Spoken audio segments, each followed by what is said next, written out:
था घना जंगल, जहाँ जानवर एक दूसरे के साथ बहुत प्यार से रहा करते थे।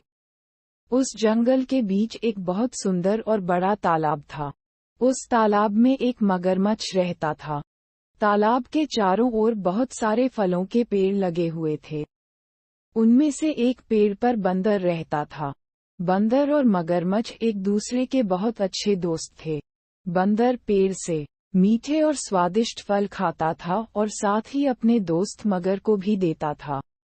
बंदर अपने दोस्त मगर का खास ख्याल रखता और मगर भी उसे अपनी पीठ पर बैठाकर पूरे तालाब में घुमाता था। दिन निकलते गए और दोनों की दोस्ती गहरी होती गई। बंदर जो फल मगरमच्छ को देता था, मगरमच्छ उनमें से कुछ फल अपनी पत्नी को भी खिलाता था। दोनों फलों को बड़े ही चाव से खाते थे। बहुत दिनों के बाद एक बार मगर की पत्नी ने कहा कि बंदर तो हमेशा ही स्वादिष्ट फल खाता रहता है। जरा सोचो उसका कलेजा कितना स्वादिष्ट होगा। वह मगर से जिद करने लगी कि उसे बंदर का कलेजा खाना है।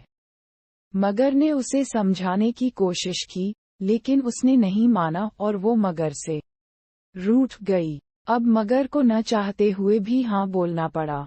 उसने कहा कि वो दूसरे दिन बंदर को अपनी गुफा में लेकर आ जाएगा, तब उसका कलेजा निकालकर खा लेना।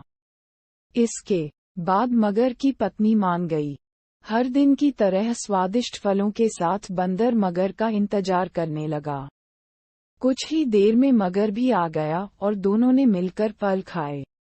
मगरमच्छ बोला कि दोस्त, आज तुम्हारी भाभी तुमसे मिलना चाहती है। चलो, तालाब की दूसरी ओर मेरा घर है, आज वहां चलते हैं।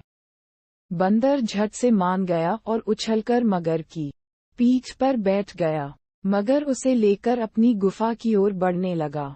जैसे ही दोनों तालाब के बीच पहुंचे, मगर ने कहा कि मित्र, आज तुम्हारी भाभी की इच्छा है कि वो तुम्हारा कलेजा खाए। ऐसा कहकर उसने पूरी बात बताई। बात सुनकर बंदर कुछ सोचने लगा और बोला, मित्र, तुमने मुझे ये पहले क्यों नहीं बताया? मगर ने पूछा, क्यों मित्र, क्या हो गया? बंदर बोला कि मैं अपना कलेजा तो पेड़ पर ही छोड़ा हूँ। तुम मुझे वापस ले चलो तो मैं अपना कलेजा साथ में ले आऊंगा। मगर बंदर की बातों में आ गया और वापस किनारे पर आ गया।